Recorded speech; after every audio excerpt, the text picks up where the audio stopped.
The fluorescent lights above hummed like angry bees, casting an unflattering, sickly yellow glow over the deserted streets of Fremantle. As the night janitor for the city council buildings, I was used to the eerie quietude that settled over the port city once the tourists and office workers vanished. But tonight, something felt different. The silence was thicker, more oppressive, like a damp woolen blanket draped over the cobblestone streets. My name's Mick, and I've been mopping up Fremantle's spills, literal and metaphorical, for the past 10 years. I've seen my fair share of drunken revelry, petty arguments, and hurried lovers' trysts. But tonight, the emptiness felt malevolent. My usual route took me past the old Fremantle prison, a hulking sandstone monolith that loomed like a sleeping giant against the inky sky. Its history was steeped in misery, a place where the ghosts of convicts and wardens were rumored to roam. Tonight, even the prison seemed to hold its breath, its dark windows like empty eyes staring out at me. I finished mopping the last of the pigeon droppings outside the town hall and turned towards the harbor. A sudden gust of wind whipped around me, carrying a salty tang and the faint, mournful cry of a gull. Goosebumps prickled my arms as the wind seemed to whisper a name. Amelia. I shook my head, attributing it to the eerie night and the city's well of forgotten stories. Amelia was a local legend, a young woman who disappeared from a pub on High Street a century ago. Some claimed she was kidnapped by a sailor, others that she drowned in the harbor's murky depths. The mystery hung heavy over the city, a constant reminder of the darkness that lurked beneath its charming facade. As I walked along the harbor side, my mop handle scraped against a discarded newspaper headline: Council considers redevelopment plans for Fremantle Prison. My mind drifted. Redevelopment. They were turning the prison into a tourist attraction, a macabre Disneyland for the thrill-seekers. It felt wrong, like poking fun at the pain that had echoed within those walls. Suddenly, a flicker of movement caught my eye. A figure darted from behind a stack of crates near the wharf. My heart hammered against my ribs. It was too dark to make out details, but the way it moved, hunched, almost skittering, sent a jolt of fear through me. "Hello?" I called out, my voice echoing eerily in the vast emptiness. The figure didn't respond. Instead, it vanished further into the maze of crates and fishing gear. A cold sweat prickled my scalp. My gut instinct screamed at me to turn back, get back to the relative safety of the brightly lit town hall. But a morbid curiosity gnawed at me. Who was out here on this desolate night? I gripped the mop handle tighter, using it as a makeshift weapon, and cautiously approached the stack of crates. My flashlight beam cut through the darkness, revealing nothing but a tangle of ropes and discarded bait boxes. Just my imagination, I thought, annoyed at myself for letting the spookiness get to me. But then, a glint of silver caught my eye. It was a locket, nestled amongst the fishing gear. The moonlight glinted off its engraved surface, a stylized A entwined with a forget-me-not. Adrenaline surged through me. This wasn't some random piece of junk. This was Amelia's locket. Stories claimed she always wore one with that engraving. My breath hitched. How could this be here? Was it a cruel prank, or something more sinister? As I picked up the locket, a low groan echoed from the far end of the wharf. It was a sound I'd never heard before, a guttural moan that vibrated through my bones like a tuning fork. Every fiber of my being screamed at me to run, but my feet were rooted to the spot, as if held in place by invisible chains. The sound came again, closer this time, accompanied by a shuffling of unseen feet. My heart hammered a frantic tattoo against my ribs. Panic choked me, the taste of copper flooding my mouth. Out of the darkness, a figure emerged. It was tall and gaunt, its skeletal frame cloaked in tattered rags. Its face was obscured by shadows, but I could see the glint of two eyes reflecting the faint moonlight. It was an inhuman sight, a walking nightmare.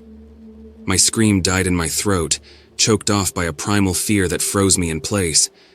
The figure lurched closer, its ragged clothes flapping in the cold night breeze.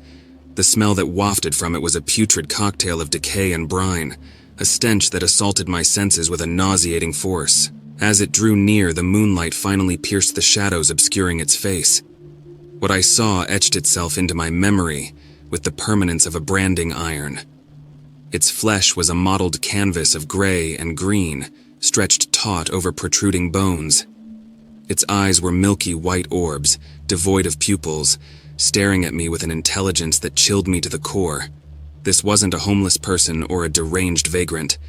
This was something else entirely, something from the bowels of the earth, or perhaps from the depths of the harbor itself. "Amelia's locket," it rasped, its voice a coarse whisper that scraped against my eardrums.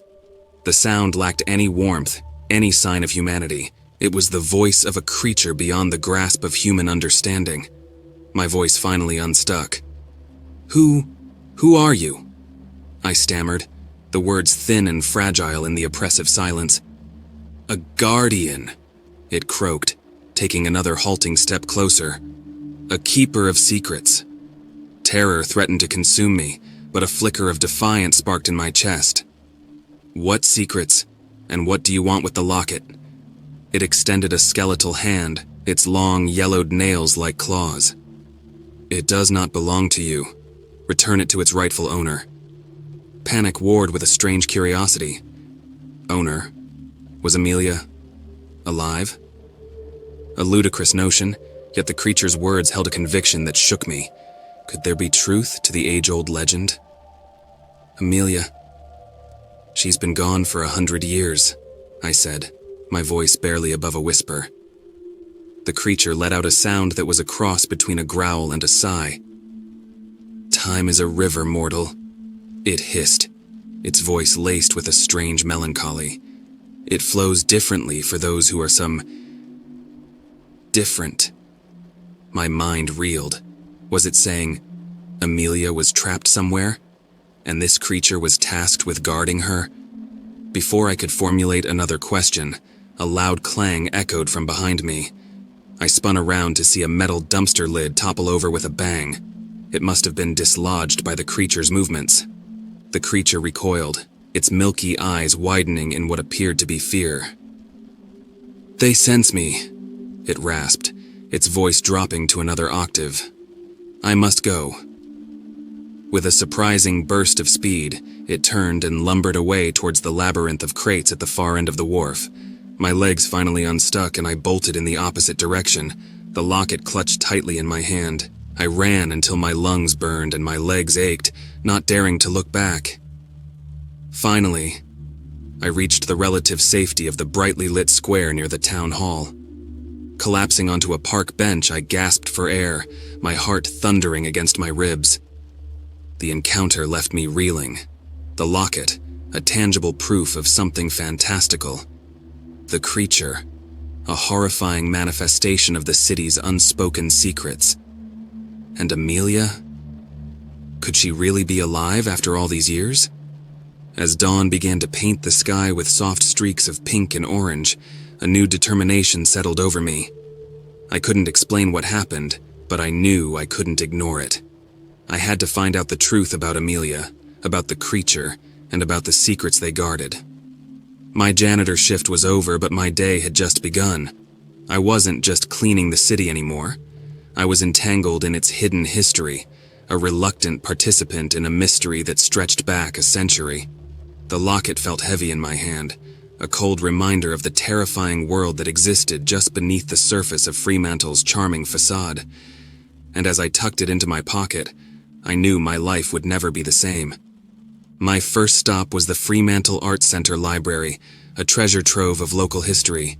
For hours I poured through dusty archives, microfilm reels, and brittle newspapers. Days turned into weeks, and the frustration mounted. There were mentions of Amelia's disappearance, of course, but nothing concrete, nothing that hinted at anything supernatural. Then, one afternoon, a faded photograph tucked away in a forgotten file caught my eye. It was a picture of the Fremantle prison, taken shortly after its closure. A lone figure stood in the courtyard, a woman with long, flowing hair and a hauntingly familiar face. There, etched on her chest, was the same A locket I held. My breath caught in my throat. It was Amelia, Or at least, it looked like her. But what was she doing in the prison? And how could a photo exist from a time when the prison was supposed to be empty?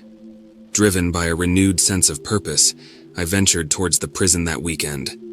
The redevelopment project was already underway, with scaffolding and construction equipment cluttering the once austere exterior. I managed to slip through a gap in the fencing, adrenaline coursing through my veins. Inside, the prison was a skeleton of its former self. Dust motes danced in the shafts of sunlight that pierced through broken windows. The air hung heavy with the smell of decay and damp earth. I followed the photo, drawn to the central courtyard. In the center of the courtyard stood a solitary cell, its iron door hanging open like a gaping maw. A shiver ran down my spine as I cautiously approached. There was an inscription carved into the stone wall above the doorway. Amelia, forever imprisoned. My heart hammered against my ribs. Amelia wasn't trapped somewhere else. She was trapped within the prison walls itself. But how and why? Suddenly, a cold hand clamped over my shoulder. I spun around, my scream dying in my throat as I came face to face with the creature from the wharf. Its milky eyes bored into mine, the stench of decay assaulting my senses. "You shouldn't be here," it rasped. "I know the truth," I blurted out, desperate to bargain. "Amelia, she's trapped. Can't you help her?" The creature remained silent for a moment, its skeletal frame trembling with an unseen emotion. "There is a way," it finally said, its voice barely a whisper. "But it comes at a cost." And then, in that cold, echoing prison cell, the creature revealed Amelia's tragic story, a tale of betrayal, imprisonment, and a curse that bound her spirit to the very stones of the prison. It also outlined the price for Amelia's freedom, a price that would forever alter the course of my life. As the creature spoke, the first rays of the setting sun streamed through the broken window, casting long shadows across the dusty floor.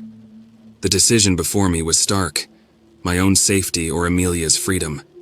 The weight of that choice settled heavily upon me, and as the creature finished its tale, I knew what I had to do.